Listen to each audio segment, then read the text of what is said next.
Hi friends, Moto Plus YouTube ఛానల్కి స్వాగతం. నేను నేను సెబీ రిజిస్టర్డ్ కాదు. నేను చెప్పినట్టుగా ట్రేడింగ్ నడవాలనేటువంటి రూల్ లేదు. నేను చేసేటువంటి వీడియోస్ ఓన్లీ ఎడ్యుకేషనల్ పర్పస్గా మాత్రమే అని మీరు గమనించండి. ఇక పాయింట్లోకి వెళ్దాం. నేను చాలా రోజుల నుంచి అబ్జర్వ్ చేస్తూ ఉన్నప్పుడు మనం ఒక కింగ్ బార్ అంటే ఒక పెద్ద ఎలిఫెంట్ బార్ అని అంటారు యాక్చువల్గా. ఆ క్యాండిల్స్ కనుక పడ్డప్పుడు, అంటే ఫర్ ఎగ్జాంపుల్గా మీకు స్పష్టంగా ఇచ్చేస్తాను. ఇది మీకు ట్రేడింగ్కి ఎప్పుడైనా కొన్ని సందర్భాల్లో ఉపయోగపడుతుందేమో అనే ఉద్దేశంతో చెప్తున్నాను. ఇప్పుడు ఫర్ ఎగ్జాంపుల్గా ఈరోజు మనకి బిగ్ ఫాల్ అనేటువంటిది పడింది అనుకోండి. పడి ఇది క్యాండిల్ బిగ్ ఫాల్ పడింది. నెక్స్ట్ డే ఇదంతా డే క్యాండిల్లో మనం చూసుకోవాలి. డే క్యాండిల్లో చూసుకున్నప్పుడు మనం దీనికి హై అండ్ లో ఇట్లా గీసుకున్నప్పుడు, ఇప్పుడు ఈ క్యాండిల్ నెక్స్ట్ డే ఈ క్యాండిల్ లోపలే, అంటే దీనిలోని క్రాస్ కనుక చేయకుండా కనుకుంటే, ఉంటే ఈ క్యాండిల్లోనే ఫామ్ అయితే తర్వాత అంతా కూడా దాదాపుగా దీని హై వరకు, అంటే దీని బాడీ వరకు వెళ్ళేసి ఆ తర్వాతే కింద పడేటువంటి అవకాశం ఉంటుంది. ఆ తర్వాతే ఇక్కడి నుంచి దాని డైరెక్షన్ తీసుకుంటుంది. అంటే ఇంత ఫామ్ అయిన తర్వాత ఇది పైకి, అంటే మనకి దీని లోపలే గనక ఒక బిగ్ ఫాల్ పడి దీని లోపలే గనక క్యాండిల్ గనక ఫామ్ అయితే డే క్యాండిల్, అప్పటి నుంచి మనం బయింగ్ సైడ్, అంటే మీరు అబ్జర్వ్ చేయండి. నేను చెప్పినట్టుగా మీరు చేయొద్దు. అబ్జర్వేషన్ అనేది చేయండి. అబ్జర్వేషన్ కోసం చెప్తున్నాను. ఇది కొన్ని సందర్భాల్లో మన ట్రేడింగ్ ప్లాన్ కోసం ఇవి చాలా బాగా పనిచేస్తాయి అన్నమాట. కాబట్టి దీని సైడ్ నుంచి ఇక్కడ దాకా పోతుందంటే ఇది 3 రోజులు పట్టొచ్చు, 4 రోజులు పట్టొచ్చు. కానీ దీని యొక్క ఆలోచన ఏంటి? మనం బయింగ్ సైడే ఉండాలి అనేటువంటిది ఓ మెయిన్ కాన్సెప్ట్ అవుతుందన్నమాట. అంటే ఇప్పుడు చూడండి, ఇంత బిగ్ క్యాండిల్ ఫామ్ అయింది. ఏడే కొట్టుకున్నాం. నెక్స్ట్ డే ఏడే ఫామ్ అయింది. దీనిలోనే ఉంది. సో నెక్స్ట్ డే నుంచి బయింగ్ ఆపర్చునిటీస్ కనుక వస్తే మనం ఎంట్రీస్ అనేటువంటివి తీసుకుంటాం. ఇక్కడ దాకా ఈ ప్రైస్ ఇక్కడ దాకా వెళ్ళేంత వరకు మనం బయింగ్ ఆపర్చునిటీస్ వచ్చినప్పుడు మాత్రమే మనం ఎంట్రీస్ అనేటువంటిది తీసుకొని కొంతవరకు సక్సెస్ కావడానికి అవకాశం ఉంటుంది. అలాగే ఒక క్యాండిల్ అనేటువంటి ఒక big candle, bullish candle form అయింది. ఇది బుల్లిష్ క్యాండిల్ అనుకుందాం. సో ఈ బుల్లిష్ క్యాండిల్ ఫామ్ అయినప్పుడు మీకు నెక్స్ట్ డే గనక దీని లోపలే గనక రెడ్ క్యాండిల్ ఫామ్ అయ్యి దీన్ని క్రాస్ గనక చేయకుండా ఉంటే ఆ తర్వాత నుంచి ఇది పడిపోవడమే స్టార్ట్ అవుతుంది. పడతా ఈ దాని వరకు వస్తుంది అనమాట. ఈ నిఫ్టీలో అయితే మినిమం 500 పాయింట్స్ అన్నా ఉండాలి. ఇది క్యాండిల్ సైజు. బ్యాంక్ నిఫ్టీలో అయితే దీని సైజు కనీసం 1000 పాయింట్స్ అన్నా ఉండాలి. ఇది కండిషను. అంతేగాని 100-200 పాయింట్స్ కాదు. 500 పాయింట్స్ మినిమం నిఫ్టీలో ఉండాలి. బ్యాంక్ నిఫ్టీలో 1000 పాయింట్స్ ఉండాలి. సో మనం ఏమవుతుంది, ఇంత పెద్ద బులిష్ క్యాండిల్ ఫామ్ అయినప్పుడు నెక్స్ట్ డే క్యాండిల్ దీంట్లోనే ఫామ్ అయితే ఆ తర్వాత నుంచి మనకి సెల్లింగ్ ఆపర్చునిటీస్ వచ్చినప్పుడు ఎంట్రీస్ అనేటువంటి తీసుకుంటాం. ఓకే, అర్థమైంది కదా. సో అది ఇక్కడి నుంచి ఈ ప్రైస్ నుంచి ఈ ప్రైస్కి 2 రోజుల్లో రావచ్చు, 3 రోజుల్లో రావచ్చు, లేదంటే ఒక రోజులోనే రావచ్చు. బట్ ఇక్కడి దాకా వచ్చిన తర్వాతే మళ్ళీ దాని యొక్క నెక్స్ట్ రియాక్షన్ అనేటువంటిది ఉంటుంది. ఇప్పుడు మనం దీంట్లోకి వెళ్ళి చూద్దాం. చార్ట్లోకి వెళ్ళి కనుక చూస్తే మనకి ఇంకొంచెం బాగా అవగాహన వస్తుంది. చూడండి, ఇక్కడ ఈ క్యాండిల్ తీసుకున్నారు. ఇది మంచి బుల్లిష్ క్యాండిల్. సో ఈ బుల్లిష్ క్యాండిల్ ఇప్పుడు చూడండి, ఈ బుల్లిష్ క్యాండిల్కి ఒక హారిజంటల్ లైన్స్ని గీద్దాం. హారిజంటల్ లైన్ గీసుకుందాం. సో ఈ హారిజంటల్ లైన్స్ గీసుకున్న తర్వాత ఇది ఎన్నో తేదీ? జనవరి 2వ తేదీన ఇది ఫామ్ అయింది. సో జనవరి 2వ తేదీ తర్వాత చూడండి, నెక్స్ట్ డే దాని లోపలే ఉన్నది. కాబట్టి దీన్ని టచ్ కావాలి. ఇది ఈ లైన్ని, ఆ ప్రైస్ అనేటువంటిది టచ్ అవుతుంది. సో 6వ తేదీన టచ్ అయిపోయింది. చూడండి, ఇది మినిమం ఎన్ని పాయింట్స్ ఉన్నది? 700, 250, దాదాపుగా 500, 490 పాయింట్లు ఉంది. అంటే దగ్గర 500 పాయింట్స్ ఉంది కదా. సో మనకి ఇది వర్కౌట్ అయింది.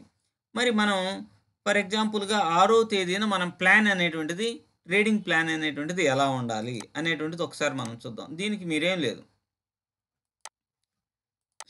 పివోట్ పాయింట్స్ పెడదాం. సో ఇక్కడ పివోట్ పాయింట్స్ అనేటువంటి వీటికి వచ్చేసి కలర్ మారుద్దాం, బ్లూ కలర్ పెడదాం హై ఎండ్లోకి. మనం తీసుకోవాల్సిన ట్రేడ్ ఎప్పుడు తీసుకోవాలి? 6వ తేదీని తీసుకోవాలి. ఇప్పుడు 5 మినిట్స్ క్యాండిల్కి వెళ్దాం, 5 మినిట్స్ టైం ఫ్రేమ్లోకి వెళ్దాం. 6వ తేదీన మనం ఎలా ప్లాన్ అనేటువంటిది చేస్తాము చూడండి. మనకి ఇక్కడ బయింగ్ ఆపర్చునిటీ వచ్చింది, ఇది గ్రీన్ క్యాండిల్ వేసింది కాబట్టి బయింగ్ ఆపర్చునిటీ వచ్చింది. కానీ మనం చేయాల్సింది జస్ట్ మనం పివోట్ పాయింట్స్ని యాడ్ చేసుకుందాం. పెద్దగా మనం ఏ ఇండికేటర్స్ యాడ్ చేసుకోవాల్సిన అవసరం లేదు. పివోట్ పాయింట్స్ని యాడ్ చేసుకుందాం. పివోట్ పాయింట్స్ని యాడ్ చేసుకొని ఇక్కడ ఒక మంచి బేరిష్ క్యాండిల్ పడింది, అవునా? బేరిష్ క్యాండిల్ పడింది కాబట్టి మనం దీని కింద బై అనే పిఈని తీసుకుంటాం. పిఈని తీసుకొని దీన్ని టచ్ అయ్యేంత వరకు తీసుకుంటాం. ఓకే, ఇక్కడ ఒక ట్రేడ్ కంప్లీట్ అయింది. తర్వాత మరలా అయింది, ఇది ఒక బేరిష్ క్యాండిలే కదా, ఇది ఒక ట్రేడ్ కంప్లీట్ అయింది. ఇక్కడ చూడండి, ఇది బేరిష్ క్యాండిల్ కింద మనం ఎంట్రీ అనేటువంటిది తీసుకుందాం. సో ఇక్కడ నుంచి దీన్ని టచ్ చేసింది. సో 2 ట్రేడ్స్ సక్సెస్ అయినాయి. తర్వాత ఇది బేరిష్ క్యాండిల్, దీని కింద తీసుకుంటాం. దీన్ని టచ్ అయింది 3, ఇది బేరిష్ క్యాండిల్ పడింది. సో ఈడ బేరిష్ క్యాండిల్ పడంగానే దీని వరకు టచ్ అయ్యేంత వరకు తీసుకుంటాం. అంటే 4 ఎంట్రీస్ అట్లా కనుక తీసుకున్నాము, 4 ఎంట్రీస్ సక్సెస్ అవుతాము. బయింగ్ ఆపర్చునిటీ వస్తే తీసుకోం. ఇదిగో చూడండి, ఎందుకని తీసుకోము? ఇప్పుడు ఫర్ ఎగ్జాంపుల్గా ఇక్కడ బయింగ్ ఆపర్చునిటీ వచ్చింది, ఇక్కడ దీన్ని టచ్ చేయొచ్చు, కానీ మనం తీసుకోకూడదు. ఎందుకని తీసుకోకూడదు? ఇక్కడ చూడండి, ఇది బయింగ్ ఆపర్చునిటీనే కదా, ఇది తీసుకున్నప్పుడు మళ్ళీ వచ్చేసి స్టాప్ లాస్ హిట్ అయింది కదా, యాక్చువల్గా ఇట్లా పైకి పోవాలి కదా. కాబట్టి మనం ఈ లెవెల్ని టచ్ అయ్యేంత వరకు సెల్లింగ్ ఆపర్చునిటీ వస్తే దానిలోనే మనం ఎంట్రీ అనేటువంటిది తీసుకోవడం జరుగుతుంది అనమాట.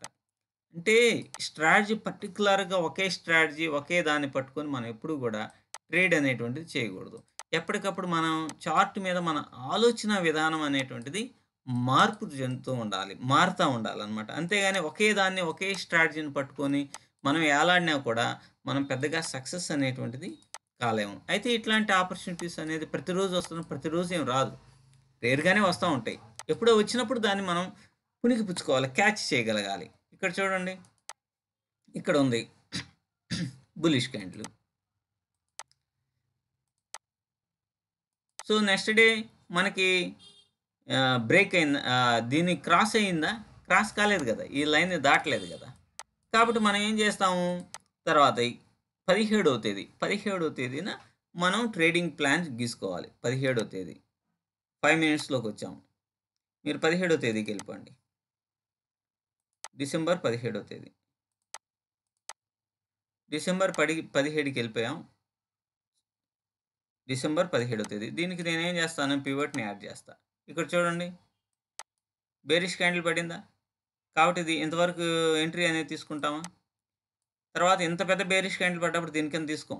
మళ్ళా ఈ లెవెల్ ఇది క్రాస్ అయినప్పుడు వస్తే తీసుకుంటాం, లేకపోతే లేదు. ఇది ఇక్కడ బేరిష్ క్యాండిల్ పడిందా, ఇక్కడ ఒకటే ఆపర్చునిటీ వచ్చింది, సక్సెస్ అయింది. సెకండ్ ఆపర్చునిటీ ఇక్కడ వచ్చింది, ఇది కూడా సక్సెస్ అయింది.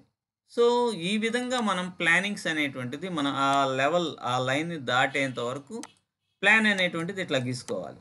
తర్వాత చూడండి, తర్వాత రోజుల్లో దీన్ని టచ్ చేసింది, ఇక్కడ బేరిష్ క్యాండిల్ పడింది, దీన్ని వచ్చేసి దీన్ని టచ్ చేసింది నెక్స్ట్ డే.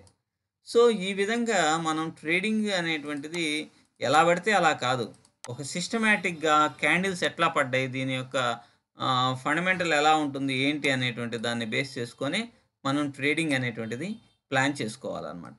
అలా ప్లాన్ చేసుకున్నప్పుడు మన సక్సెస్ రేట్ అనేటువంటిది చాలా ఎక్కువగా ఉంటుంది. అది ఇప్పుడు మీరు చూడండి,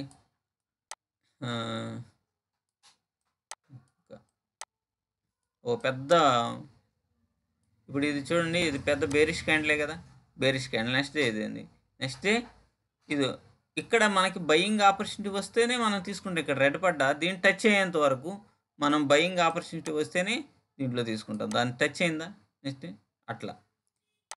సో ఇటువంటి ఆపర్చునిటీస్ అనేటువంటిది తక్కువగా వస్తూ ఉంటాయి. కానీ అప్పుడు మన ప్లాన్ అనేటువంటిది మనం మార్చుకొని ఎప్పటికప్పుడు చార్ట్ ఏ విధంగా ఫామ్ అవుతుంది అనే దాన్ని బేస్ చేసుకొని మనం ప్లాన్ అనేటువంటిది గీసుకోవాలి. దేంట్లోనే అంతే, బ్యాంక్ నిఫ్టీ అనే సేమ్ అంతే కదా. సో ఈరోజు ఏమైంది, ఈరోజు ఇంత పెద్ద నిన్న ఏమైంది? ఇంత పెద్ద బేరిష్ క్యాండిల్ పడింది. చాలా పెద్ద బేరిష్ క్యాండిల్ పడింది గదా! సో, ఇటు దాకా పడింది. ఇంత పెద్ద బేరిష్ క్యాండిల్. ఇది దాదాపుగా 1300 పాయింట్లు ఉంది. కాబట్టి బ్యాంక్ నిఫ్టీలో 1000 పాయింట్లు ఉంటే మనం దీన్ని కన్సిడర్ చేయొచ్చు. బ్యాంక్ నిఫ్టీలో ఇక్కడ ఎంత ఉంది? 1300 పాయింట్లు ఉంది. కాబట్టి దీంట్లో బయింగ్ ఆపర్చునిటీ వస్తేనే మనం ఎంట్రీ తీసుకుంటాం. లేకపోతే ఇదిగో దీని లోపలే ఫామ్ అయింది కదా! నెక్స్ట్ డే కూడా బయింగ్ ఆపర్చునిటీ వస్తేనే మనం ఎంట్రీస్ తీసుకుంటాం పివట్ పాయింట్‌ని సపోర్ట్. ఈ లెవెల్‌ని ఏది 51,000ని టచ్ చేసేంత వరకు. మరి ఈ వారంలోనే దాన్ని టచ్ చేయడానికి ప్రయత్నం చేస్తది. కాబట్టి ఇంకా టైం ఉన్నది కాబట్టి ఎలా అది టచ్ చేస్తది అనేది అంటే మనం అనుకునేటువంటిది రియల్‌గా కూడా వర్కౌట్ అవుతదో కాదో మీకే అర్థమైపోతది. Thank you.